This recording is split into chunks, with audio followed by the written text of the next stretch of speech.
வணக்கம் நண்பர்களே, இது பிரென்ஸ்டெக் உங்களின் தமிழ் நண்பன். இந்த வீடியோவில் புதிதாக ரேஷன் கார்டு அதாவது ஸ்மார்ட் கார்டு அப்ளை செய்வது எப்படி அப்படின்றத பற்றி பார்க்க போகிறோம். ஏற்கனவே குடும்ப அட்டை இல்லாதவர்கள் அல்லது புதிதாக திருமணமானவர்கள் இந்த முறையை பயன்படுத்தி ஸ்மார்ட் கார்டு அப்ளை செஞ்சுக்கலாம். அதனை பற்றி முழு விபரத்தையும் இந்த வீடியோவில் சொல்லியிருக்கிறேன். இந்த வீடியோவை தொடங்குறதுக்கு முன்பு தான் நம்ம சேனல் இது வரைக்கும் நீங்கள் சப்ஸ்கிரைப் பண்ணல அப்படின்னா கீழே இருக்க சப்ஸ்கிரைப் பட்டனை ப்ரெஸ் பண்ணி சப்ஸ்கிரைப் பண்ணிக்கோங்க. வாங்க வீடியோக்குள்ளே போகலாம்.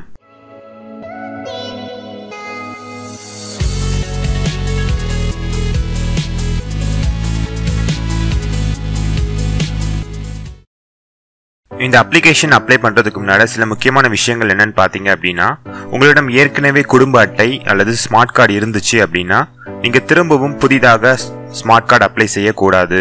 உங்களுக்கு அதுல ஏதாவது திருத்தங்கள் தேவை அப்படின்னு நினைச்சீங்கன்னா நீங்க திருத்தங்கள் செய்து கொள்ளலாம். அதற்கான வீடியோவை நான் டிஸ்கிரிப்ஷன்ல கொடுத்துருக்கிறேன், அந்த லிங்க். நீங்க அந்த லிங்க்ல போய் அந்த வீடியோவை பார்த்துக்கலாம்.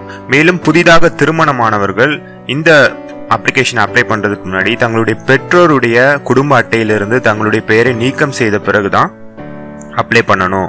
மேலும் நீங்க அப்ளை செய்யும் பொழுது குடும்ப தலைவருக்கு ஒரு பாஸ்போர்ட் சைஸ் புகைப்படம் சாஃப்ட் காப்பி அவசியம். நீங்க ஸ்டூடியோல போய் ஒரு போட்டோ சாஃப்ட் காப்பி போட்டோ வந்து உங்களுடைய பென்டிரைவ்ல காப்பி பண்ண தர சொல்லி கேட்டீங்க அப்படின்னா உங்களுடைய போட்டோவை காப்பி பண்ணி தருவாங்க. அந்த போட்டோவை எடுத்து வச்சுக்கோங்க. மேலும் குடும்ப தலைவர் மற்றும் குடும்ப உறுப்பினர்களுக்கு ப்ரூஃப் தேவை. அதற்கு வந்து நீங்க ஆதார் கார்டு அல்லது மற்ற ப்ரூஃபை நீங்க கொடுத்துக்கலாம். நான் அதை சொல்றேன். ஒருவேளை நீங்க ஆதார் கார்டு கொடுக்குறீங்கன்னு வச்சுக்கலாம், நீங்க ஃப்ரண்ட் அண்ட் பேக் வந்து ஸ்கேன் பண்ணி எடுத்துக்கணும். சாஃப்ட் காப்பியை ஃப்ரண்ட் அண்ட் பேக் ஸ்கேன் பண்ணி எடுத்துக்கணும். ஒருவேளை நீங்க ஆதார் வச்சிருந்தீங்கன்னா அதை கூட அப்லோட் பண்ணலாம். உங்களுடைய ப்ரௌசர்ல tnpds.gov.in அப்படின்னு டைப் பண்ணி என்டர் பண்ணுங்க. டிஸ்கிரிப்ஷன்ல டைரக்ட் லிங்க் இருக்கு, அதை கிளிக் பண்ணி கூட நீங்க டைரக்டா வெப்சைட்குள்ள போகலாம். இப்போ உங்களுக்கு பொது விநியோக திட்டம் அப்படின்ற பேஜ் ஓபன் ஆயிருக்கும். கீழே பாத்தீங்கன்னா பயனுள்ள இணைப்புகள் அப்படின்னு இருக்கும். அதுல ஸ்மார்ட் அட்டை விண்ணப்பம் அப்படின்னு ஒரு ஆப்ஷன் இருக்கும். அதை கிளிக் பண்ணீங்க அப்படின்னா ஸ்மார்ட் அட்டை விண்ணப்பம் அப்படின்ற பேஜ் ஓபன் ஆகும். அதுல புதிய மின்னணு அட்டைக்கான விண்ணப்பம் அப்படின்னு இருக்கும். அதை கிளிக் பண்ணிக்கோங்க. அடுத்தது name of the family head அப்படின்னு இருக்கும். அதுல குடும்ப தலைவரின் பெயரை கொடுத்துக்கோங்க. பக்கத்துல மிஸ்டர், மிஸ்ஸஸ், மிஸ்ன்னு இருக்கும்.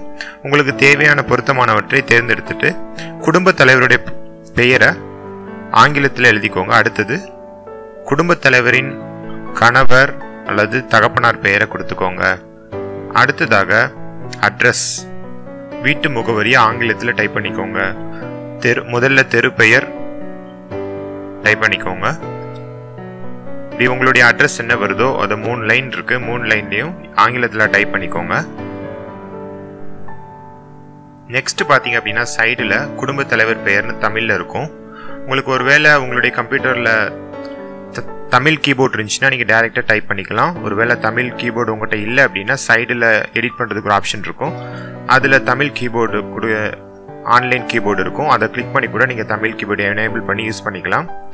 என்கிட்ட ஏற்கனவே தமிழ் கீபோர்டு கம்ப்யூட்டர்ல இருக்கு, ஸோ அதை நான் யூஸ் பண்ணி நான் டைப் பண்றேன். நீங்க ஆங்கிலத்தில் என்ன கொடுத்தீங்களோ அதை அப்படியே இந்த பக்கம் டைப் பண்ணுங்க. நான் இப்போ குடும்ப தலைவர் பெயரை தமிழ்ல டைப் பண்ணியிருக்கிறேன். அடுத்தது குடும்ப தலைவரின் தந்தை பெயரை டைப் பண்ணிக்கிறேன். அடுத்ததா வீட்டு முகவரியா ஆங்கிலத்தில் இருக்கிறத நான் அப்படியே இங்க தமிழ்ல டைப் பண்ணிக்கிறேன்.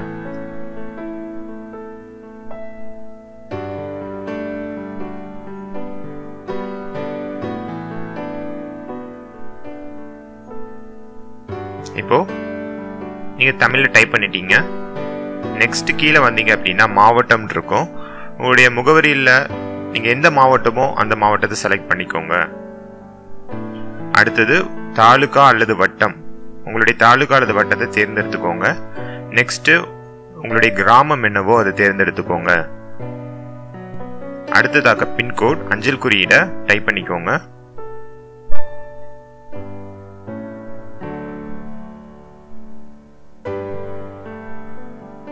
அடுத்ததாக உங்களுடைய கைபேசி எண்ணை இதுல இன்க்ளூட் பண்ணிக்கோங்க. இந்த கைபேசி எண் தான் உங்களுக்கு ரேஷன் அட்டை சம்பந்தமான எல்லா விவரங்களுக்கும் இந்த கைபேசி எண் தான் உபயோகப்படுத்தப்படும். அடுத்தது உங்கள்கிட்ட லேண்ட்லைன் கனெக்ஷன் இருந்தது அப்படின்னா, தரைவழி தொலைபேசி இருந்துச்சு அப்படின்னா நீங்க அந்த தொலைபேசி எண் அதில் கொடுத்துக்கலாம்.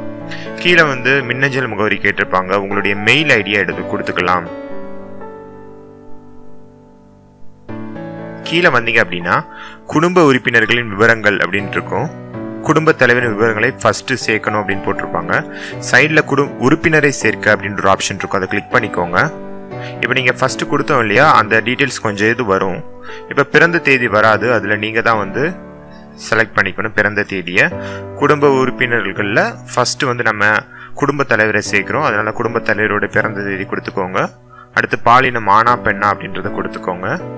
அடுத்தது நேஷனாலிட்டி இந்தியன் கொடுத்துக்கோங்க. அடுத்தது உறவு முறை குடும்ப தலைவர் கொடுத்துக்கோங்க. அடுத்தது தொழில், நீங்கள் என்ன தொழில் செய்கிறீங்களோ அதை கொடுத்துக்கோங்க. அடுத்தது உங்களுடைய மாத வருமானம் ரூபாயில் எவ்வளவோ அதை கொடுத்துக்கோங்க. அடுத்ததாக உங்களுடைய வாக்காளர் அட்டை எண், கண்டிப்பா வாக்காளர் அட்டை எண் கொடுங்க.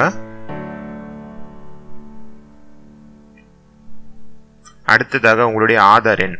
5 வயதிற்கு உட்பட்ட குழந்தைகளுக்கு ஆதார் எண் அவசியம் இல்லை, ஆனா 5 வயதிற்கு மேற்பட்ட குழந்தைகள் மற்றும் பெரியவர்களுக்கு ஆதார் எண்ணை நீங்க கண்டிப்பா இன்க்ளூட் பண்ணணும்.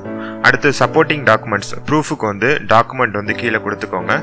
அதில் நிறைய டாக்குமெண்ட் நீங்கள் கொடுக்கலாம். ஆதார் அட்டை, திருமண சான்றிதழ், இபி, அந்த கனெக்ஷன், அந்த மாதிரி நீங்கள் கொடுக்கலாம். அதை சூஸ் பண்ணி ஸ்கேன் பண்ணி வச்சுருக்கதை அப்லோட் பண்ணிக்கோங்க. அடுத்தது கீழே உறுப்பினர் விவரம் சேமியை கிளிக் பண்ணி எங்கள் குடும்ப தலைவருக்கான விவரங்களை சேமிச்சுக்கோங்க.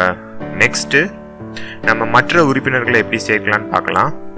கீழே வந்தீங்க அப்படின்னா உங்களுக்கு உறுப்பினர் சேர்க்க அப்படின்ற ஆப்ஷன் அதுக்கு மேலே வரும். குடும்ப உறுப்பினர்கள் விவரங்கள்ல அதில் கிளிக் பண்ணி நீங்கள் ஒவ்வொரு உறுப்பினர்களாக சேர்த்துக்கலாம். அவங்களுக்கு ப்ரூஃப் அப்லோட் பண்ணி அவங்கள சேவ் பண்ணிட்டு சேர்த்துக்கலாம். அடுத்தது அட்டை தெரிவுன்னு இருக்கும். உங்களுக்கு என்ன ரேஷன் கார்டு வேணுமோ அந்த அட்டையை நீங்கள் தேர்ந்தெடுத்துக்கலாம். இப்போ நான் சர்க்கரை அட்டைன்னு கொடுத்துருக்கேன், உங்களுக்கு அரிசி அட்டைனா அரிசி அட்டை தேர்ந்தெடுத்துக்கோங்க. அடுத்தது குடியிருப்பு சான்று கொடுக்கணும். அதில் ஏதாவது ஒரு குடியிருப்பு சான்றின் ஆவணத்தை நீங்கள் இன்க்ளூட் பண்ணிக்கலாம் ஸ்கேன் பண்ணி. ஒருவேளை உங்களுடைய ஆதார் அட்டையில் நீங்கள் ஏற்கனவே குடும்ப தலைவர் கொடுத்திருந்த ஆதார் அட்டையின் விலாசத்தில் தவறுகள் இருந்துச்சு அப்படின்னா நீங்கள் குடியிருப்பு சான்றிதழ் கொடுத்துக்கலாம். அடுத்தது எரிவாயு இணைப்பு பற்றிய விவரங்கள்.